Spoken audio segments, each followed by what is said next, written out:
Over the past 3 years, we've been assured that the massive location was a guaranteed success. We've been informed that the markers were set. We've been informed that Donald Trump's barrier of duties would compel the globe to construct in the U.S. or avoid constructing altogether. Well, just a moment ago, the facsimile devices in Montgomery began wailing, and the telephone connections in Ottawa began buzzing. Japan has just activated the decision. Toyota isn't merely halting their $9 billion growth in the southern United States. They are terminating it, and they aren't shifting it to Mexico. They aren't returning it to Japan. They are shifting it northward. Mark Carney didn't yell. He didn't intimidate. He simply unlocked the entrance. And by doing that, he has just delivered Donald Trump the largest embarrassing setback of his term in office. In the following 40 minutes, I'm going to guide you through the executive meeting choice that has just deprived America of 4,000 positions. I'm going to reveal the confidential document that persuaded Tokyo that the United States is no longer a secure spot for conducting operations. And I'm going to demonstrate why this isn't merely concerning vehicles. It's concerning the conclusion of a period. You are observing history change, and it's occurring at this very moment. Let's make it absolutely transparent about what has just transpired, because the distortion emerging from the White House at this instant is going to attempt to bewilder you. They're going to label this false information or a bargaining maneuver. It is not. At 8 a.m. Tokyo time, the governing body for Toyota Motor Corporation released a submission to the Nikkei Stock Exchange. It was brief, it was harsh, and it was conclusive. The submission declared that the intended Project 50 battery and EV production facility planned to commence construction in Huntsville, Alabama next month has been formally canceled. That is $9 billion of funding commitment vanished. That is 4,000 immediate, unionized, and non-unionized positions lost. That is a projected 22,000 ancillary positions in transportation, distribution, metal, and glazing erased from existence. But that's not the surprise. Firms abandon initiatives constantly. The surprise is the subsequent section of that submission. Quote, Toyota has signed a binding contract with the Government of Canada and the Province of Ontario to transfer the operation to the automotive pathway in Windsor, Essex. Do you grasp the scale of that? This isn't a firm selecting inexpensive workforce. Canadian workforce is costly. This isn't a firm selecting a larger marketplace. The U.S. marketplace is 10 times the scale of Canada's. This is a firm selecting rationality. This is Japan, one of America's longest-standing and most faithful partners, examining the disorder in Washington, examining the unpredictable warnings issuing from Donald Trump's Twitter account at 3 a.m. and stating, we can't establish a tomorrow there. And then examining northward at Mark Carney, an individual who communicates the dialect of central financiers, who comprehends danger, who doesn't rule by whim, and stating, we believe in him. This is the instant the Trump penalty turned tangible. For months, we've encountered whispers. We've encountered that Carney was handling the calls. We encountered that his group was in Davos, discreetly conferring with manufacturing titans, not generating news stories, just generating assurances. Assurances of steadiness, assurances of legal governance. Trump was on stage menacing 200% duties on anyone who didn't submit to his authority. Carney was in the rear chamber providing a greeting and a data sheet. Today, the data sheet triumphed. And the most alarming aspect for the White House, Toyota isn't the sole one preparing to depart. This is the initial tile. And if you possess a 401k or a position in production or a modest enterprise that depends on distribution networks, you need to focus on what I'm about to display you because the foundation beneath your steps just shifted. I want to cease discussing the emotions here and present you the realities because the press is going to skim over why this occurred. They're going to claim it's about fiscal deductions. They're going to claim it's about eco-friendly power motivations. Those are falsehoods. I have 3 proofs that confirm this was a governmental estimation. This was a declaration of distrust in Donald Trump. Proof number 1, the hazard surcharge document. 3 weeks ago, a disclosed internal hazard evaluation from a prominent Japanese financial consortium, the institution that funds Toyota's enormous endeavors, began spreading in Tokyo. We've observed portions of this paper. It doesn't discuss revenue boundaries. It discusses governmental instability. The document clearly marks the United States as an elevated danger area for extended term funds. Consider that. The United States, the foundation of worldwide capitalism, is now regarded elevated danger. Why? Because of the duty enforcer. The document references Trump's warning to dismantle the USMCA commerce agreement. It references his warning to confiscate overseas holdings if firms don't adhere to his governmental requirements. It references the reality that strategy in Washington alters every time the leader becomes furious at a broadcast piece. The institution informed Toyota, if you construct in Alabama, your plant could be detained captive. They informed them, if you construct in Canada, you have entry to the U.S. marketplace via the commerce agreement, but you are materially protected from Trump's administrative directives. That is the estimation. They are constructing in Canada to safeguard themselves from the leader of the United States. Proof number 2, the Huntsville pause. Let's examine the surface level. Regional journalists in Alabama have been observing something odd for the past 10 days. The location preparation efforts, it ceased. The large equipment that was intended to be leveling the terrain, it was placed back onto vehicles last Tuesday. When the regional leader contacted the White House for assistance, accounts indicate he couldn't even secure a discussion. The Trump government was too occupied waging a Twitter conflict with the European Union to observe that their largest financial victory of the year was exiting through the rear entrance. We have recordings from regional broadcasts displaying a vacant plot where the initial digging was intended to occur. That vacant plot is the tribute to America First. It's vacant because funds is timid. Currency is frightened of clamor, and Trump is nothing but clamor. Proof number 3, the Carney timetable. While Trump was conducting gatherings, examine Mark Carney's agenda for the past month. January 12th, a subdued meal in Tokyo with the chief executive of Toyota. January 14th, a virtual meeting with the leaders of 3 prominent Japanese institutions. January 20th, the Canadian commerce official travels to Nagoya, Toyota's central office, not for a picture session, but for a specialized overview. They were performing the tasks. While Trump was shouting about how the globe is exploiting America, Carney was displaying them a diagram of Ontario. He was displaying them the lithium distribution networks in northern Quebec. He was displaying them the harbor entry. He wasn't promoting Canada as a dominant force. He was promoting Canada as the mature presence in the space.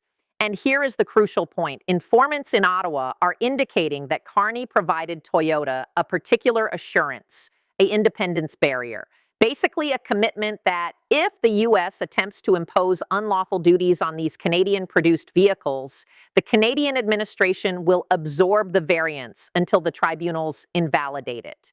Carney placed the Canadian funds at risk to capture this arrangement. That is bold. That is elevated risks gambling. And he just claimed the largest prize of the decade. Examine the equity graphs this morning. Toyota equity increased 4%. The marketplace adores this action. General Motors and Ford decreased because they are trapped in the disorder area, and their rival just discovered a secure refuge. The marketplace is deciding, and the marketplace is indicating that Canada is the tomorrow of the North American vehicle sector, and the U.S. is a burden. So why is this transpiring now? Why did Toyota activate the decision today? Because Trump is forfeiting command of the storyline. For the previous year, Trump has functioned on a basic concept, terror. He thought that if he issued sufficient warnings, if he intimidated firms sufficiently, they would have no option but to submit.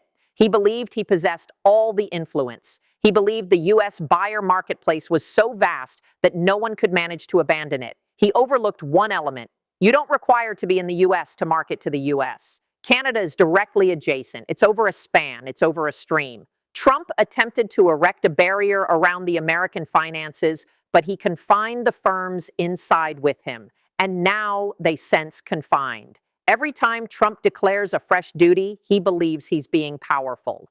But what he's truly doing is elevating the expense of operating in America. Consider it. If you construct a vehicle in Alabama and Trump imposes a 25% duty on the metal you require from Japan, your vehicle just became costlier. But if you construct that identical vehicle in Windsor, Ontario, Canada possesses an unrestricted commerce agreement with Japan, no duties on metal, and Canada possesses an unrestricted commerce agreement with Europe, and Canada possesses an unrestricted commerce agreement with the US. Mark Carney has transformed Canada into a tax-exempt store for the worldwide finances.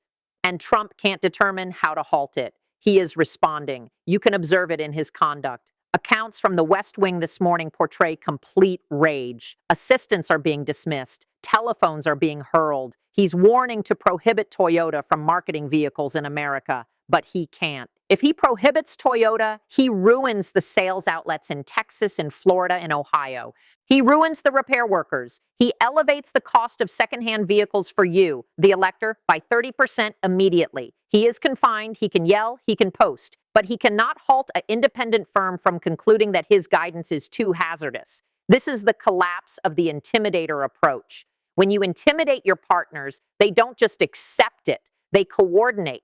They discover substitutes. Japan and Canada just created a partnership of necessity. They examined each other and stated, we need to endure this individual. And Carney, he's engaging in an entirely distinct contest. Carney isn't attempting to be the most vocal presence in the space. He's attempting to be the most intelligent.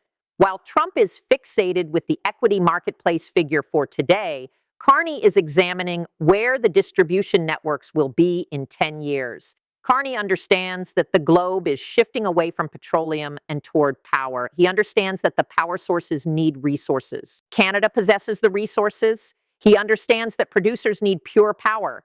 Quebec and Ontario possess water and atomic. He understands that executives need rest.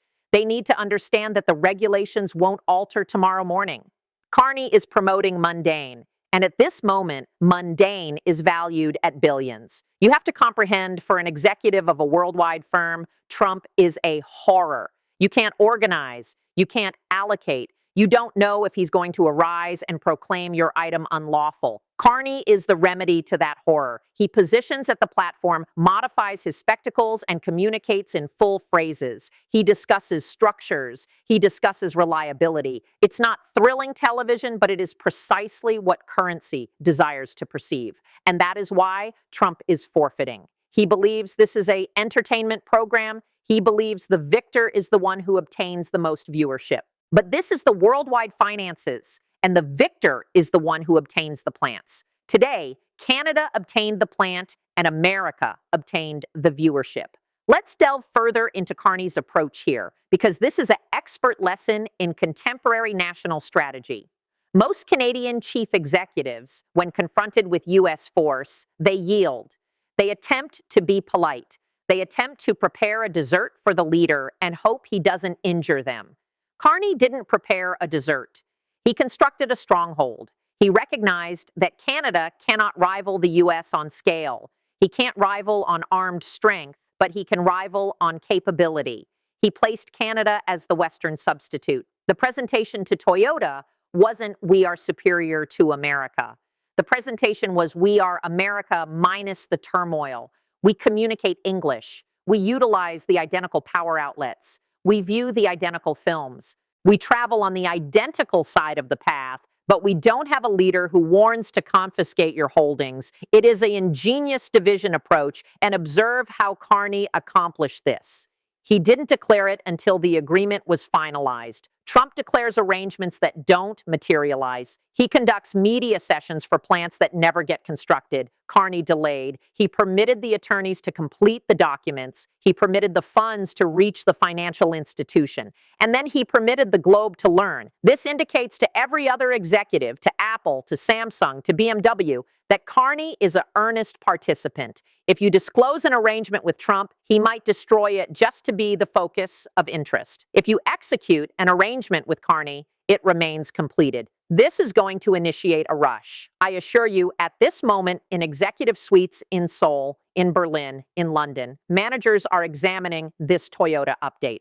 They are examining their own development intentions for the U.S., and they are questioning, why assume the hazard? Why hazard a Trump outburst when we can simply go to Ontario? Carney has established a protected area in North America. He has basically incorporated the manufacturing potential of the American Midwest and transferred it over the boundary, and he accomplished it without discharging a bullet.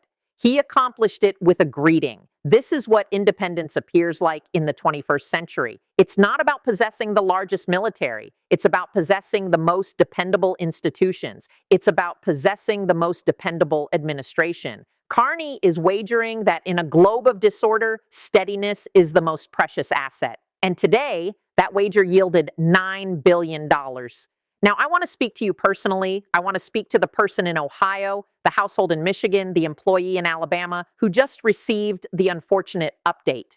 What does this signify for you?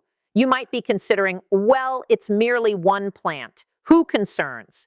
You should concern because this is the breach in the barrier. When the vehicle sector relocates, everything relocates. The glazing producers relocate to be close to the production facility. The seating producers relocate. The digital providers relocate. The automation specialists relocate. This generates an attraction center as Windsor and Toronto and Montreal turn into the centers for the upcoming era of production. The positions in the U.S. begin to diminish. And here is the alarming aspect for the American buyer costs.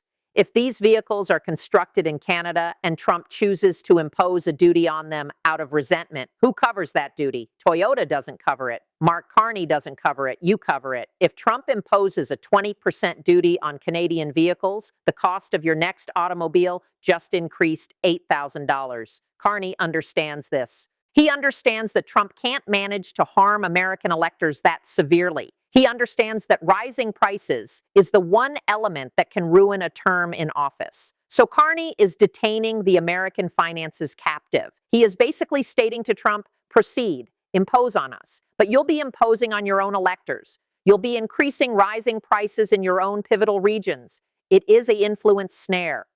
And Trump proceeded directly into it. This also indicates the conclusion of American uniqueness in commerce. For 70 years, the guideline was if you desire to be significant, you have to be in America.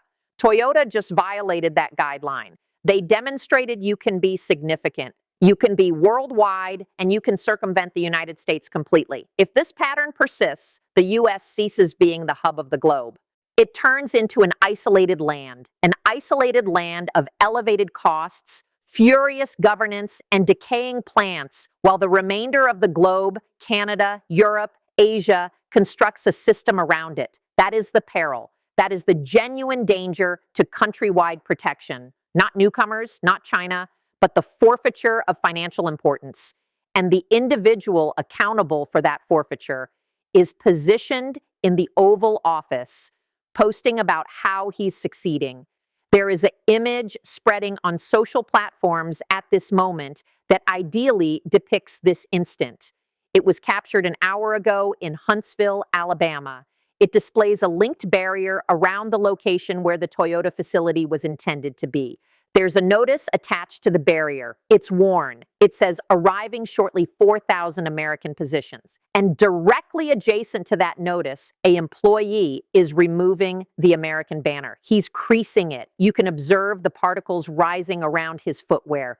The location is completely silent. Meanwhile, 1,000 miles northward in Windsor, Ontario, the illumination is active at the meeting facility. Sparkling wine is being served. The Japanese group is inclining to the Canadian group. In Alabama, they are removing the banner. In Canada, they are initiating construction. That isn't merely a commerce arrangement. That is a shift of authority. So where do we proceed from here? Because this conflict is distant from concluded. I envision three possibilities unfolding in the next 48 hours. Possibility A, the Trump outburst. This is the most probable. Trump arises, observes the reporting on Fox News, and becomes extreme. He declares instant 100% duties on all Canadian inflows. He seals the boundary passages. He attempts to suffocate the Canadian finances to compel Toyota back. If he accomplishes this, the equity marketplace collapses. The U.S. vehicle sector stops within 3 days because they require Canadian components. It's financial self-destruction, but he might accomplish it. Possibility B, the discreet plea. Trump recognizes he erred. He dispatches his commerce official to Tokyo to plead. They provide Toyota even more funds. They provide fiscal reductions that don't materialize. They attempt to entice them back, but it's overdue. The agreements are authorized, and the Japanese tradition respects integrity. Violating an authorized arrangement with Carney to return to the individual who intimidated them. It won't transpire. Possibility C, the barriers release. This is the Carney success circuit. In the next few weeks, we learn about another firm, maybe Honda, maybe Siemens, maybe an enormous drug firm. They pursue Toyota's example. They recognize Canada is available for operations and the U.S. is unavailable for maintenance. If this transpires, the movement of funds transforms into a surging flow, and the U.S. joins a production downturn while Canada joins a surge. My funds is on the outburst. Trump cannot manage embarrassment, and he has never been embarrassed like this. He is going to strike back. He is going to attempt to injure Canada. But Carney is prepared. Carney possesses the reserve. Carney possesses the partners. This isn't merely a commerce disagreement anymore. This is a conflict for the essence of the North American landmass. Is it going to be governed by the disorder of one individual or by the steadiness of the regulations? Toyota submitted their decision. Now we delay to observe how the ruler replies. This is an alert signal. America, you were informed that America first signified you would succeed. You were informed that the globe required you more than you required them. Today, Japan and Canada demonstrated that incorrect. They demonstrated that they can construct the tomorrow without you. Mark Carney didn't just capture a plant, he captured the storyline. He demonstrated that you can refuse Donald Trump and not only endure, but prosper. The plant in Alabama is vacant. The positions are lost. The funds is in Ontario. And the only element remaining in Washington is the clamor. I want to learn what you believe. Is this a clever action by Toyota, or are they misjudging Trump's retaliation? And do you believe Carney to maintain the position when the force becomes genuine? Inform me in the remarks below. I review every individual one. And ensure you join and activate that notification, because if Trump chooses to close the boundary tomorrow morning in response, you are going to require to learn about it initially. This is the fresh actuality. Remain alert. A,